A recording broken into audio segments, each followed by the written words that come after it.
Hello everyone. आजच्या retail मॅनेजमेंटच्या लेक्चरमध्ये पुन्हा एकदा सर्वांचं स्वागत. आपण फर्स्ट युनिट जो स्टार्ट केलाय त्यामध्ये रिटेलिंगचे टाइप्स पर्यंत आलाय, मल्टी चॅनल रिटेलिंग. तर त्यामध्ये मी काल तुम्हाला ही डायग्राम दाखवली होती की कशा पद्धतीने मल्टी चॅनल रिटेलिंगचे टाइप्स आहेत, म्हणजे एकापेक्षा अधिक चॅनल जिथे यूज केले जातात, मोर दॅन वन. तर यामध्ये तुम्हाला हे मल्टी चॅनल रिटेलिंग जे आहे, इंटरनेट चॅनल, स्टोअर चॅनल पासून बघूया. इथे फर्स्ट स्टोअर चॅनल दिला, internet, catalogue, direct selling, television, home shopping, automated selling. तर या पद्धतीने आपण वन बाय वन स्टडी करूया. Store channel offer various benefits to customer that they cannot get when they shop through non store channels. आता store चैनलचा experience कैसा असणार है तुमचा एज अ कस्टमर? जैसे कि हम देखते हैं ना कि जब भी हम स्टोर में जाते हैं तो किस तरह से टच किया जाता है प्रोडक्ट, फील करते हैं हम लोग कि उसका एक्सपीरियंस कैसा है, उसका स्मेल कैसा है. तो दे this offer the greatest benefit in the form of an opportunity for customer to use all five senses: seeing, hearing, tasting, smelling, touching. म्हणजे हे जे काही फाईव्ह सेन्स आहेत तुमचे सेन्स ऑर्गन्स ते यूज केले जातात, कारण की तुम्ही प्रोडक्टला पाहू शकता.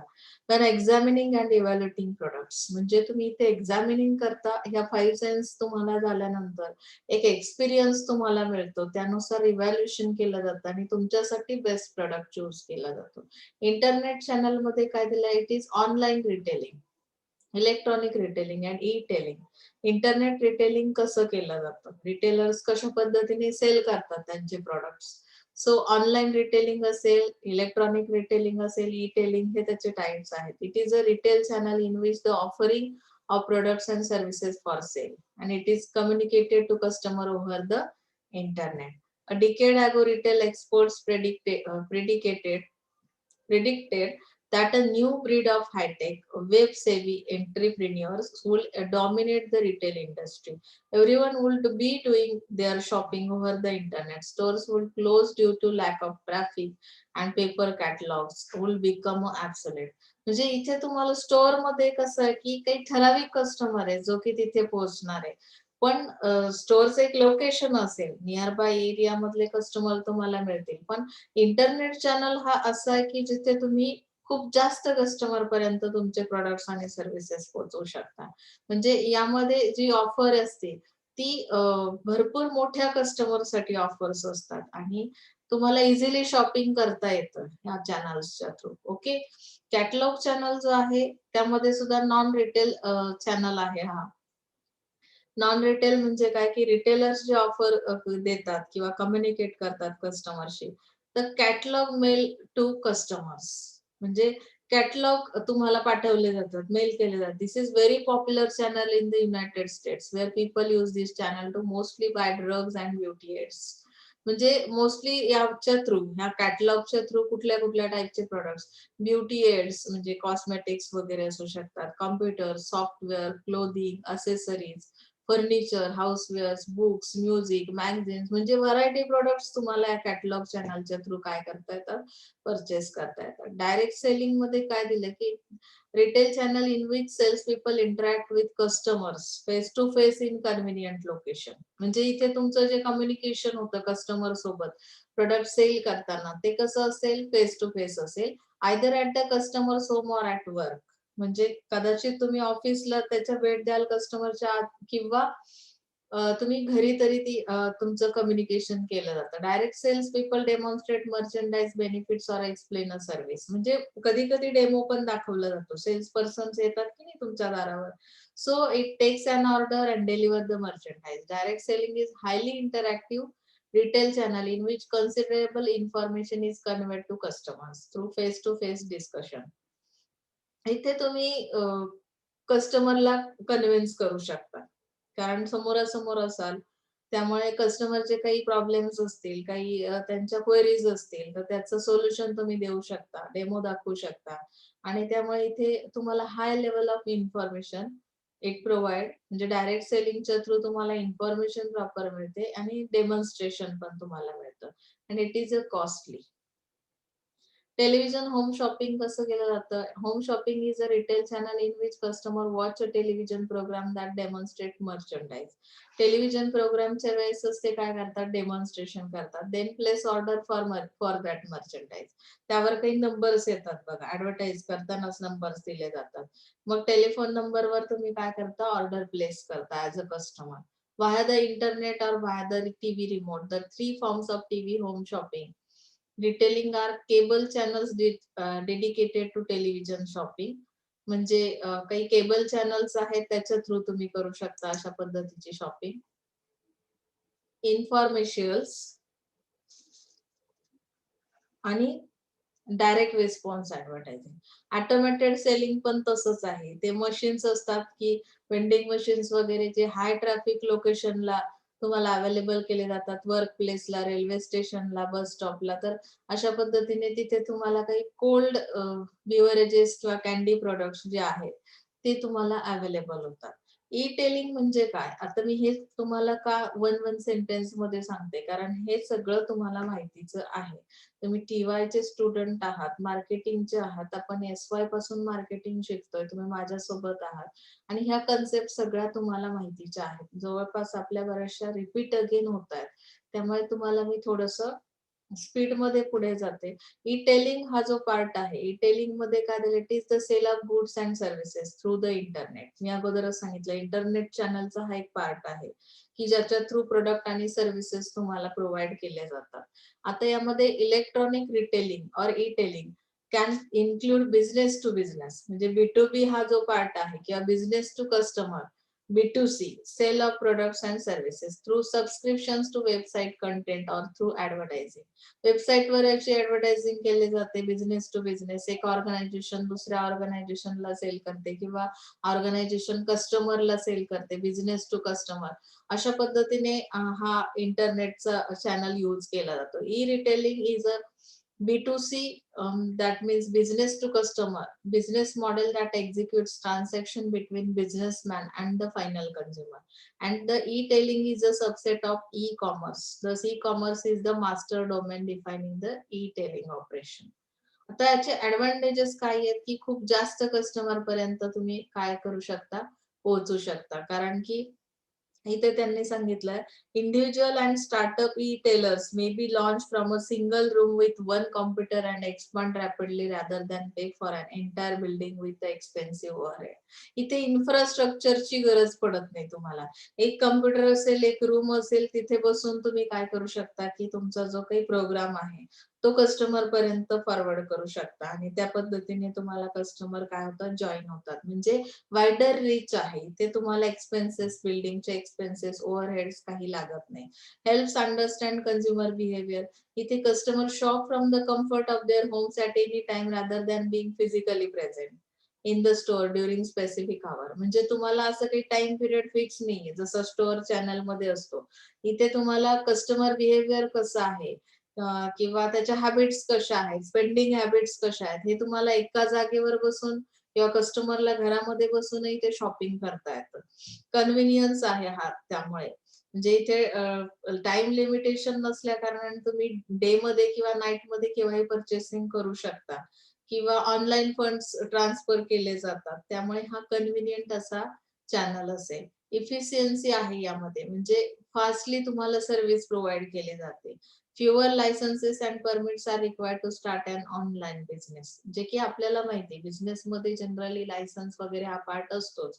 तसं इथे काही प्रकारचे लायसन्सेस किंवा परमिट्स तुम्हाला ऑनलाईन बिझनेससाठी गरजेचे असतात. आता तसं इथे सांगितले cost can be reduce by using fewer employees to perform operation such as managing inventory and billing customer. म्हणजे सगळ्याच गोष्टी फास्ट होतात इथे. बिलिंग असेल किंवा इन्व्हेंटरी मॅनेजमेंट असेल, म्हणजे ऑल थिंग्स मध्ये हा जो मीडिया आहे, हे जे इंटरनेट चॅनल आहेत, तर यामध्ये कसं असणार आहे की फास्ट असल्या कारणाने इफिशियन्सी तुम्हाला आढळेल. ओके. इफिशियंट अशा पद्धतीने सर्व्हिसेस आणि प्रोडक्ट्स तुम्हाला अवेलेबल करता येतील. लिमिटेशन्स काय? ते एक्सपेन्सिव्ह आहे. ऑब्व्हियसली इथे तुम्हाला एक कम्प्युटर घ्यायचं किंवा त्याच्या थ्रू तुम्ही जो बिझनेस करणार आहात तर त्यामध्ये तुम्हाला काही एक्सपेन्सेस, आता ई टेलिंग मध्ये वेबसाईट मे बी एक्सपेन्सिव्ह, काही गोष्टी वेबसाईटवर मॅनेज करायच्या, मेंटेन करायच्या, म्हणजेच त्या एक्सपेन्सिव्ह असतील. नो फिजिकल शॉपिंग एक्सपिरियन्स, कस्टमरला ते प्रॉडक्ट्स काही फिजिकली स्मेल करता येणं किंवा फील करणं हा प्रकार येत नाही. हा इंटरनेट चॅनल आहे, ई टेलिंग आहे. प्रायव्हसी इश्यूज असतात. काही नंबर्स चुकीचे जर तुम्ही टच स्क्रीन सॉरी टच बटनवर तुम्ही जेव्हा एखादी ऑर्डर प्लेस करता, एखादा जरी तुमचं काही मिस्टेक झाली, तर तुमचे सगळा डेटा दुसऱ्याच एखाद्या पर्सनला फॉरवर्ड होतो आणि तिथून तो पर्सन जर मिसयूज केला त्या डेटाचा, तर तुम्हाला काय होतं, प्रायव्हसी इश्यूज क्रिएट होतात. इथे अनफॅमिलिअरिटी आहे. म्हणजे बरेचसे लोक फॅमिलिअर नाहीयेत अजूनही. काही गोष्टी कॉम्प्युटरच्या त्यांना माहिती नाहीत. त्यामुळे कदाचित काय होतं, की मिस्टेक बाय मिस्टेक डिफेक्टिव्ह एखादा प्रॉडक्ट आला, तर तो परत कसा बॅक करायचा किंवा काय प्रोसेस आहेत रिप्लेसमेंटची, तर ह्या सगळ्या गोष्टी तेवढ्या फॅमिलिअर नाहीयेत. कधी-कधी फसवणूक पण होते की नाही? आता रिटेलिंग मधले ट्रेंड्स कुठले आहेत, इमर्जिंग ट्रेंड्स? तर त्यामध्ये दिलंय, in today's era the places in the cities have become a congested, infrastructure has changed, transport facilities have increased. म्हणजे इन्फ्रास्ट्रक्चर चेंज होतंय हे 100% खरं आहे, की रिटेलिंगमध्ये पूर्वी ज्या पद्धतीने रिटेलिंग केलं जायचं मॅन्युअली, तर तो पार्ट इथे राहिलेला नाही. त्यामुळे इन्फ्रास्ट्रक्चर बदललं म्हणजे काय, की एकापेक्षा अधिक चॅनल्स अवेलेबल झाले. तुम्हाला कुठलंही शॉपिंग करायचं तर वेगवेगळ्या मीडियाज अवेलेबल आहेत. ट्रान्सपोर्ट फॅसिलिटीज तुमच्या इन्क्रीज झाल्या. स्पीड ऑफ एक्सचेंजिंग म्हणजे अगदी फास्टली तुम्हाला काही प्रॉडक्ट्सची डिलिव्हरी मिळते. Information has become extremely fast. वेबसाईटवर गेलात तर एकापेक्षा अधिक प्रॉडक्ट्स तुम्हाला कंपॅरिझन करून, एनालिसिस करून तुम्ही काय करता, शॉपिंग करता. म्हणजे आज जे एक्सचेंज ऑफ इन्फॉर्मेशन आहे ते खूप स्पीडी झालंय. Retailers are adopting new technology and society is changing, consumers are changing and so are the retailers. Retailing has managed to keep itself pace with the changing times. Retailers are changing their business formats. Format change झालं रिटेलिंगचं, business format. Design change झाली, store design. कम्युनिकेशनचा मोड change झाला. एकापेक्षा अधिक वेळेसने तुम्ही communicate करता एखादा message. Mail केला जातो, टेलिफोनिंगच्या थ्रू केलं जातं, फेस टू फेस कम्युनिकेशन होतं किंवा ज्या काही कमर्शियल डीलिंग्ज आहेत, हँडलिंग कसं करायचं कस्टमरला, तर ह्या सगळ्या ह्याच्यामध्ये काय झालेलं आहे, की नवीन ट्रेंड आलेले आहेत. Modern retailers are adopting new technology for marketing. मार्केटिंगसाठी न्यू टेक्नॉलॉजी वापरली जाते. ऑपरेशन्स वेगवेगळ्या पद्धतीने केले जातात. ट्रान्झॅक्शनसाठी काही मोड्स तुम्हाला अवेलेबल झालेत. म्हणजे ओव्हरऑल हा जो नवीन ट्रेंड आहे, तो रिटेलिंगमध्ये आलेला आहे. मग आता इथे त्यांनी फर्स्ट ट्रेंड काढला, impact of globalization on retailing. हा पहिला ट्रेंड आहे नवीन रिटेलिंग मधला, की ग्लोबलायझेशनमुळे तुम्हाला ज्या अपॉर्च्युनिटीज अवेलेबल झाल्या, तुमचा बिझनेस तुम्ही एक्सपांड करू शकता. एक्सपोर्ट इम्पोर्ट मध्ये तुमची रिटेलिंग जर असेल, रिटेलरचा बिझनेस एक्सपांड करायचा असेल, तर तुम्हाला त्यासाठी वेगवेगळ्या पद्धतीच्या अपॉर्च्युनिटीज दिल्या जातात. Globalization has increase across the world in recent year due to the fast progress. म्हणजे यामध्ये खूप प्रोग्रेस झालेली. Government of India made changes in its economic policy in 1991 by which it allowed direct foreign investment in the country. F-D-I तुम्ही बघता की नाही, त्याच्या through तुम्ही फॉरेन मार्केटमध्ये एंट्री करू शकता. म्हणजे ग्लोबलायझेशनमुळे ह्या सगळ्या अपॉर्च्युनिटीज तुम्हाला मिळतात. त्यामध्ये आणखी एक गोष्ट मेन्शन केली, retailer even before deciding to expand globally must consider the challenges as well as opportunities.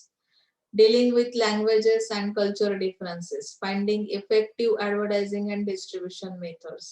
म्हणजे तुम्हाला बाहेरच्या मार्केटमध्ये जाताना तिथलं लँग्वेज, तिथला कल्चर, त्याचा स्टडी करावा लागतो, म्हणजेच मार्केटिंग रिसर्च करावा लागतो. त्यासाठी सुद्धा ग्लोबलायझेशनमुळे काय झालं, की टेक्नॉलॉजी आली, टेक्नॉलॉजीचा इम्पॅक्ट त्यावर होतो. त्यामुळे डिस्ट्रिब्युशनच्या मेथड्स मध्येही फरक झालाय. पूर्वी अगदी तुम्ही जो वे यूज करत होतात, अगदी वॉटर वे किंवा याच्या थ्रूच फक्त जाऊ शकत होता. आता एअर वे तुम्हाला अवेलेबल आहे. ट्रेनने तुमचे प्रोडक्ट्स जाऊ शकतात, डिस्ट्रिब्यूट करू शकता. म्हणजे लोकल सप्लायर कशा पद्धतीने कनेक्टेड आहे, अदर कंट्रीजशी कशा पद्धतीने कनेक्शन ठेवतो, तर त्यावर सगळ्या ग्लोबलायझेशनचा इम्पॅक्ट तुम्हाला इथे लक्षात येईल. आणि सेकंड थिंग दिली टेक्नॉलॉजी कशा पद्धतीने आली रिटेलिंग मध्ये. IT plays an increasingly important role in management of complex retail operation. Retailing is one business where there is a need to capture timely and accurate data and makes it available not only within the store.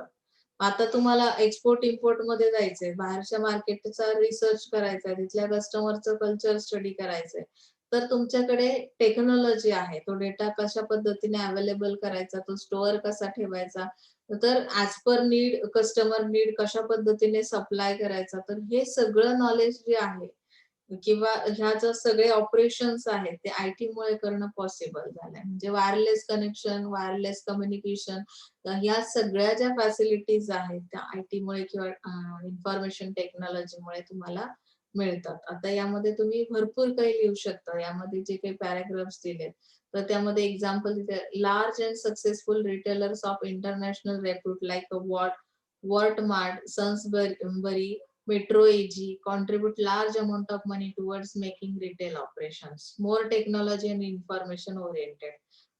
Unfortunately, the use of IT sector declare India a very poor country in comparison of European and US retailers. म्हणजे बाहेरच्या रिटेलर्सचा, US रिटेलर्सचा जेव्हा विचार करतो त्यांच्याशी जेव्हा आपण compare करतो Indian रिटेलर्सला, तर त्या मानाने आयटी मध्ये आपण खूप मागे आहोत त्यांच्या कंपॅरिझनने. Okay. A majority of the organized retailing in India are showing encouraging response. Organized retailers like Ebony, Food World, Planet M, Music World have incorporated various facets of information technology and managing retail operations. जे इंडियामध्ये जे organise retailers आहेत ते कशा पद्धतीने manage करतात retail operation information टेक्नॉलॉजीची help घेऊन, तर तेही त्यांनी इथे मेन्शन केलेलं आहे. यामध्ये काय झालं की जे काही सपोज आता आयटी यामध्ये आल्यामुळे काय झालं की जी इन्फॉर्मेशन पूर्वी, आता सपोज मर्चंडाईज मॅनेजमेंट करायचं, इन्व्हेंटरी मॅनेजमेंट करायचं, यासाठी आपण ह्युमन रिसोर्स यूज करत होतो. आता सगळंच काय होतं की टेक्नॉलॉजीची हेल्प घेऊन केलं जातं. प्रोक्युरमेंट असेल म्हणजे परचेसिंग असेल, बिलिंग असेल, कस्टमर लॉयल्टी स्कीम्स असतील, स्टॉक रिप्लेसमेंट असेल, शेल्फ स्पेस असेल, तर हा सगळा पार्ट आयटीच्या हेल्पने केला जातो. आलं लक्षात? Importance of IT in retail. आता इम्पॉर्टन्स त्याचे काय दिलेत बघा. IT in retail sector has become more important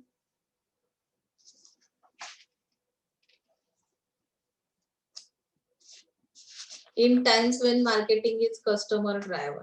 आता कस्टमरचा विचार करून आपण मार्केटिंग करणार आहोत. कस्टमरला कुठल्या मीडियाच्या थ्रू तुम्ही मार्केटिंग करताय त्यावर डिपेंड करतं की कस्टमर पर्यंत तो मेसेज जातो किंवा नाही जात. कस्टमर तुमचा त्यापर्यंत जर तो मीडिया पोहोचत नसेल तर तुमचा मेसेज प्रॉपर जाणार नाही. म्हणून इथे त्यांनी एक गोष्ट मेन्शन केली, customer driver wear keeping and managing customer behaviour related information is a key ingredient in decision making. जेव्हा पर्चेसिंगचा डिसिजन कस्टमर घेणार आहे तेव्हा आयटी काय करतं किंवा रिटेल सेक्टरमध्ये आयटी कशा पद्धतीने रोल करतं, तर कस्टमर ड्रायव्हर अशा काही स्ट्रॅटेजीज, कस्टमर बिहेवियर कसं मॅनेज करायचं, त्यांना काय आवडेल, कशा पद्धतीने ते प्रेझेंटेशन झालं पाहिजे, आलं लक्षात, तशी ऍडव्हर्टाईज तयार केली जाते. This is because customer behaviour is dynamic according to time the changes are reflected in their needs, wants and also in their preferences of brands. Main reason could be increasing customer awareness. तुमच्या कस्टमरला हर प्रकारे target तुम्ही करता. मग सुरुवात होते awareness पासून. Consumption level कशी आहे किंवा प्रोडक्ट्स कशा पद्धतीने अवेलेबल केले पाहिजे, त्यासाठी ऑप्शन्स किती आहेत. Therefore, all the time there is collecting and disseminating of information and in the organizations. Let us consider an example of customer at a supermarket. After selecting some goods, he proceeds towards the billing counter. Here the billing clerk scans each product at the POS, point of sale terminal. म्हणजे तुम्ही process बघता की नाही आयटीचा वापर कसा होतो, की एखाद्या शॉप मधून तुम्ही काही प्रोडक्ट घेतलेत की मग तुम्हाला बिलिंग साठी काउंटरला जातो तो प्रोडक्ट. तिथे पॉइंट ऑफ सेल टर्मिनलच्या थ्रू काय केलं जातं, बिलिंग केलं जातं, बिल अमाऊंट तुम्हाला दिली जाते, चेक केल्या जातात सगळ्या गोष्टी की तुमच्या याच्यामधून पेमेंट कसं करायचं, पेमेंटसाठी कुठल्या सिस्टीम्स आहेत तिथे, पेमेंट क्रेडिट कार्डच्या थ्रू करताय की कसं करताय, पर्चेसिंग रुटीन पर्चेस कसं केलं जातं, हा सगळा डेटा इन्फॉर्मेशन तुम्हाला ह्या आयटी मुळे सहजी अवेलेबल होते. लक्षात आलंय. ऍडव्हान्टेजेस मध्ये दिले कलेक्शन ऑफ डेटा. टेक्नॉलॉजीमुळे जो कस्टमरचा डेटा आहे, परचेस किती झालं, फ्रिक्वेन्सी किती आहे, ही सगळी इन्फॉर्मेशन तुम्हाला कस्टमरची काय करता येते, रेकॉर्ड करता येते किंवा स्टोअर करता येते. किंवा पर्टिक्युलर एक कस्टमर कुठल्या प्रेफरन्स देतो प्रोडक्टला, जास्तीत जास्त कुठले प्रोडक्ट जास्त सेल होतात, या रिलेटेड डेटा तुम्हाला अवेलेबल होतो. इफिशियंट स्टॉकिंग ऑफ मर्चंडाईज, यामुळे स्टॉक मटेरियल किती ठेवायचं, पर डे तुमचं किती सेलिंग होतं, कुठले प्रोडक्ट्स शेल्फ मधून तुमचे जातात, याचं सुद्धा रेकॉर्डिंग इथे केलं जातं. इफिशियन्सी आहे या ऑपरेशन मध्ये, जसं बिलिंग काउंटर, मॅन्युअल बिलिंग, म्हणजे जिथे मॅन्युअली बिलिंग व्हायचं तिथे वेळ जायचा, टाइम कन्झ्युमिंग प्रोसेस होती. पण यामुळे हे जे ऑपरेशन्स आहेत त्यामुळे काय झालं, आयटीच्या हेल्पमुळे ही इफिशियंट ऑपरेशन्स होतात. हेल्प्स कम्युनिकेशन, कम्युनिकेशन साठी इझी मीडिया अवेलेबल झाला. वेंडरशी कम्युनिकेशन असेल, रिटेलर्सचं वेअरहाऊस असतील, आउटलेट्स असतील, तर ते इझिली कम्युनिकेट करू शकतात. लिमिटेशन्स काय झाले की हे जे काही बिझनेस आहे किंवा रिटेलिंगचा बिझनेस आहे, यामध्ये correspondence that once took weeks to get from one organization department to another is now delivered instantly with the push of button. Although the benefits of integrating information technology in retail business are many, there are also disadvantages. म्हणजे इथे एका बटनवर click करून जर सगळी माहिती मिळते तर human resource कमी झाला, एम्प्लॉयमेंट ऑपॉर्च्युनिटीज इथे कमी झाल्या. जिथे 10 लोक काम करत होते तर तिथे आपल्याला कमीत कमी ह्युमन रिसोर्स यूज करावा लागतो. म्हणजे त्या अपॉर्च्युनिटीज, म्हणजे इथे दिलं unemployment and lack of job security, security breaches, म्हणजे जसं की इंटरनेटचा वापर करताय किंवा आयटीचा वापर करताय, तुमचा जो कॉन्फिडेन्शियल डेटा आहे त्याचा मिसयूज होऊ शकतो. त्यानंतर इम्प्लिमेंटेशन साठी एक्सपेन्सेस खूप आहेत. आयटी टेक्नॉलॉजी जी काही यूज करताय तुम्ही, युजर फ्रेंडली प्रोग्राम्स बनवायचे असतील किंवा काय असतील, तर ह्यासाठी तुम्हाला खर्च खूप येतो. एक्सपेन्सिव्ह अशी ही सिस्टीम असणार आहे. आता इलेक्ट्रॉनिक डेटा इंटरचेंज, ईडीआय काय सांगतो बघा.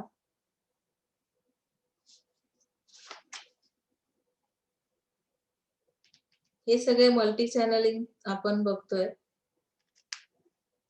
EDI म्हणजे काय, electronic data interchange is defined as the exchange of business information through standard interfaces by using computers.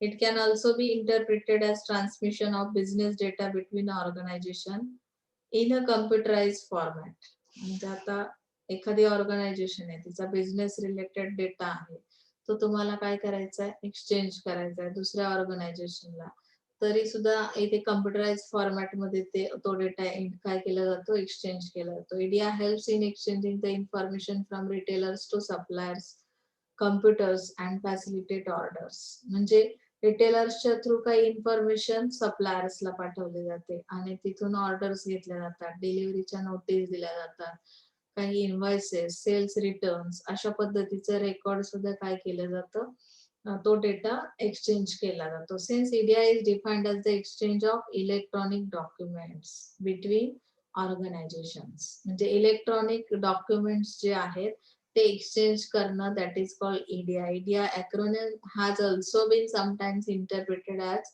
electronic document interchange. Okay. आता यामध्ये ऍडव्हान्टेज दिलेत. It saves a time as the transmission of data can be immediate. एखादा exchange होतो data म्हणजे काय की transmission fast होतंय, त्यामुळे वेळ वाचतो तुमचा इथे. If there is an EDI exchange between retailer and its supplier, supplier at his end can spot trend in purchase and accordingly rely the production. म्हणजे सप्लायर्सला तुम्ही जेव्हा डेटा एक्सचेंज करता, रिटेलर्स काही डेटा पाठवतात की त्यांना किती ऑर्डर हवी काय, त्या पद्धतीने सप्लायर्स प्रोडक्शनची प्रोसेस फास्टली करू शकतात. त्यामध्ये जर डिले झाला तर कदाचित काय होईल की तुम्हाला सप्लाय पण डिले होईल. म्हणजे इथे गॅप येईल डिमांड आणि सप्लाय मध्ये, त्यामुळे कस्टमरला वेळेत डिलिव्हरी मिळणार नाही. पण ईडीआय काय करतं की तुम्हाला इमिजिएट सर्व्हिस प्रोव्हाइड करतं, टाइम सेव्ह करतो, त्यामुळे तुम्हाला याचं बेनिफिट मिळतं as a retailer. Okay.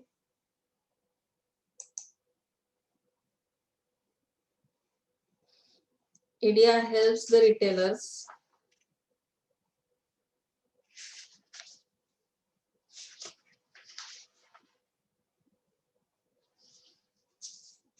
for just in time ordering. JIT ची सिस्टीम आहे ना, की तुम्ही जशी क्विक डिमांड केली की तुम्हाला सप्लाय होतो, ती सिस्टीम इथे वापरली जाते. It reduces the cost involved in paper handling. पेपरचं काही कामच येत नाही. डेटा जो काही तुम्ही एक्सचेंज करता त्यामध्ये पेपर हँडलिंग नाही, फायलिंग नाही, स्टोरेज नाही, मेलिंग नाही, डायरेक्ट तो डेटाच पाठवला जातो. It serves as a tool for strengthening the relationship between retailer and the supplier. Relationship तुमची स्ट्रॉंग बनते. त्यासाठीचा हा मीडिया तुम्हाला खूप हेल्प करतो. EDI. Large retailers have long believed in the power of electronic communication. Retailers mostly हा जो electronic कम्युनिकेशनचा channel आहे तो जास्त वापरतात. Since the advent of electronic data interchange, these retailers have been steadily investing in such a system and gaining strategic benefits over a short period of time. तर barcoding हा एक त्यातला पुढचा पार्ट दिलाय बघा.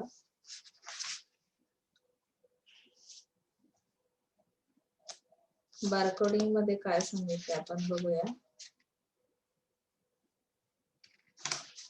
To make the retail operation system easier and simplest, barcoding system is used. This is a new phenomenon. Barcode कसे वापरले जातात? In this method, unique barcode is given to every product to give identification. म्हणजे एखादा product जर identify करायचा असेल तर त्याला एक युनिक असा बारकोड दिला जातो. And along with human readable numbers. त्याच्यासोबत एक नंबर पण दिला जातो जो की आपण काय करू शकतो, रीड करू शकतो. This kind of bar coding system is known as EAN, European article number. It has been developed and managed on an international basis, enabling compatibility for imported and exported goods. जेव्हा आता आपण काय करतो, export इम्पोर्टच्या बिझनेसमध्ये आपले products काही बाहेर पाठवतो, बाहेरचे इम्पोर्ट करतो. मग जेव्हा डिस्ट्रीब्यूट केला जातो किंवा डिस्ट्रीब्युशन चॅनल्स यूज करतात, आता शिपच्या थ्रू एखादा प्रोडक्ट जातोय, मग एक्सपोर्ट करणाऱ्याने त्यावर काहीतरी बारकोडिंग सिस्टीम ठेवलेली असते ज्यामुळे इम्पोर्ट करणाऱ्याला तो आयडेंटिफाय करता येतो की जो म्हणजे यामध्ये काय केलं जातं की सेफ्टी सिक्युरिटीचा विचार केला जातो. म्हणजे कोणी दुसरी थर्ड पार्टी तो प्रोडक्ट काय करू शकत नाही, घेऊ शकत नाही, कारण की त्यांनी त्यांच्या अंडरस्टँडिंगसाठी आयडेंटिफिकेशनसाठी त्या प्रोडक्टला काय केलेलं असतं, बारकोड्स दिलेले असतात. EN is use in various categories of product including weight साठी सुद्धा असेल. Point of sale system scanners that one indicates the product price, weight, size, packaging level and billing details. म्हणजे आयडेंटिफिकेशन करण्यासाठी आता प्राइस आयडेंटिफाय करायची, weight, size, तर या सगळ्या गोष्टींसाठी ही सिस्टीम वापरली जाते बारकोडिंगची. यामध्ये स्कॅन केले जातात. आता बास्केटमध्ये किती प्रोडक्ट्स आहेत, मग ते स्कॅन केले जातात in point of sale system. Barcoding system which use a laser scanner is used in different forms by different retailers. Some retailers use simply microprocessor to identify the products in the basket and connect it to the store computer. Computer जो आहे तुमच्या स्टोअरचा, तिथे तो data available असतो की तुमच्या बास्केटमध्ये किती टाईपचे प्रोडक्ट्स तुम्ही परचेस केलेले आहेत आणि ते आयडेंटिफाय केले जातात. त्यावरून ते काय करतात, चेकआउट करतात की इन्व्हेंटरी मधून किती प्रोडक्ट्स तुमचे आता बाहेर गेलेत. कम्प्युटर सर्व्हर जो आहे तिथे ती इन्फॉर्मेशन तुम्हाला भेटते आणि मग त्यानुसार तुम्हाला कळतं की इन्व्हेंटरी मधले एवढे आज सेल झालेत, पर डे किती सेल होतो, तेवढा स्टॉक तुम्ही काय करता, अवेलेबल करता. आलं लक्षात? बेनिफिट्स काय होतात? Prime motive of bar coding is inventory management for retailers. म्हणजे इन्व्हेंटरी मॅनेजमेंट करता येतं, कॉस्ट रिड्यूस केली जाते. इन्व्हेंटरी हँडलिंग साठी तुम्हाला ह्युमन रिसोर्सची गरज पडत नाही. आपण मॅन्युअली जर ही मेथड करत असतो, सेलिंग झाल्यावर किती स्टॉक राहिला, किती काय, तर कदाचित कॉस्ट रिड्यूस करता आली नसती.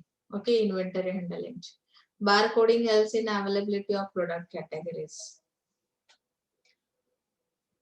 All the time according to customer requirement. Barcoding मुळे काय होतं, आयडेंटिफाय करता येतात प्रोडक्ट, पर डे सेलिंग आपल्याला कळतं आणि कुठल्या कॅटेगरीचे प्रोडक्ट कमी आहेत ते आपण इमिजिएट काय करतो, प्रोव्हिजन करतो ऍज पर कस्टमर रिक्वायरमेंट. त्यामुळे इथे गॅप येत नाही डिमांड आणि सप्लाय मध्ये. It increases the customer satisfaction and helps in making competitive advantage. It is efficient tool that making operations easier and not only an identification tool. Okay. RFID tag पण तशाच पद्धतीने वापरले जातात. एक प्रकारे आता यांनी दिलं की radio frequency identification is fast transforming the way business is being conducted and monitored. In 1948, it was invented by Harry Stockman. However, the lack of infrastructure kept RFID quiet until the late 1990s. Okay. RFID हे जे काही ही जी technology आहे that allows an object और person to be identified. म्हणजे इथे काही object म्हणजे एखादा प्रोडक्ट असेल किंवा पर्सन असेल तो आयडेंटिफाय करायचा, काही डिस्टन्स वर तो आहे. आता तुम्ही सपोज तो हे काय केलात की प्रोडक्ट तुम्ही पाठवलात, एक्सपोर्ट केलात, मग आता सपोज शिपच्या थ्रू जातं, शिप कुठल्या प्लेसला कुठल्या लोकेशनला आहे बा, खूप दूरच्या डिस्टन्सला आहे, तुमचं प्रोडक्ट एक्झॅक्टली कुठल्या लोकेशनला आहे ते तुम्ही ह्या RFID टॅगच्या थ्रू काय करू शकता, फाइंड आउट करू शकता. Wireless barcode which provides wireless communication between object and reader. म्हणजे जो रीड करणार आहे आणि जो काही ऑब्जेक्ट आहे त्या दोघांच्या मध्ये वायरलेस कम्युनिकेशन पण होतं. आलं लक्षात? म्हणजे एखादा पर्सन आहे, तुम्ही त्याला काय करताय, RFID टॅगच्या थ्रू काय करताय की फाइंड आउट करताय आणि त्याचं लोकेशन समजतंय, तुमचं कम्युनिकेशन पण होतंय, wireless communication. So RFID uses tags or transponders that collect data and manage it in portable, changeable database. It has the ability to identify and track products and equipment in real time without contact. ते लावले जातात बघा ते tag त्या प्रोडक्टला किंवा त्या particular ऑब्जेक्टला आणि त्याच्यामुळे तुम्हाला हे सगळं करणं गरजेचं, म्हणजे आयडेंटिफाय करणं इझी होतं. लक्षात आलंय? प्रिंटेड असे लेबलिंग केलं जातं बारकोडिंगचं.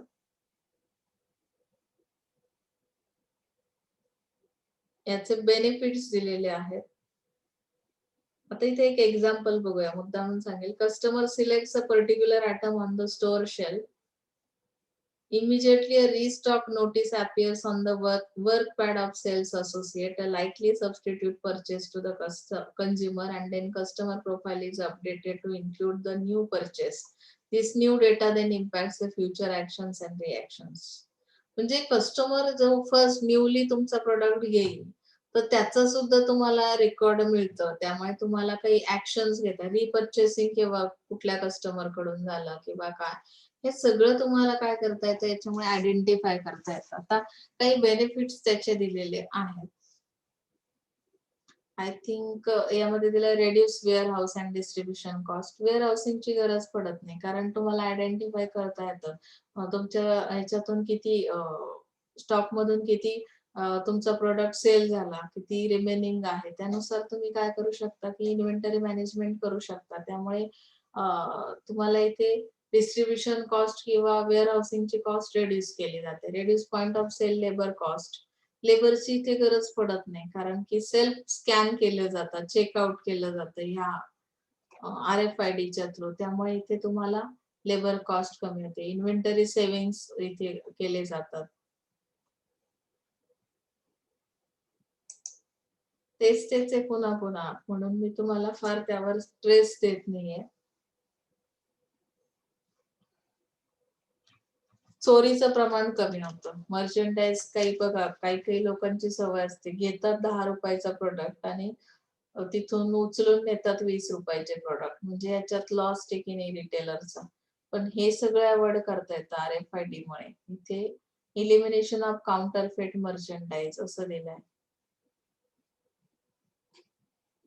Reduce theft and reduce out of stock condition. म्हणजे जो काही स्टॉक तुमचा कमी झालेला आहे त्याची पण इन्फॉर्मेशन शेल्फवर तुम्हाला मिळतं की आयडेंटिफाय करता येतं ऑटोमॅटिकली किती प्रोडक्ट सेल झाला.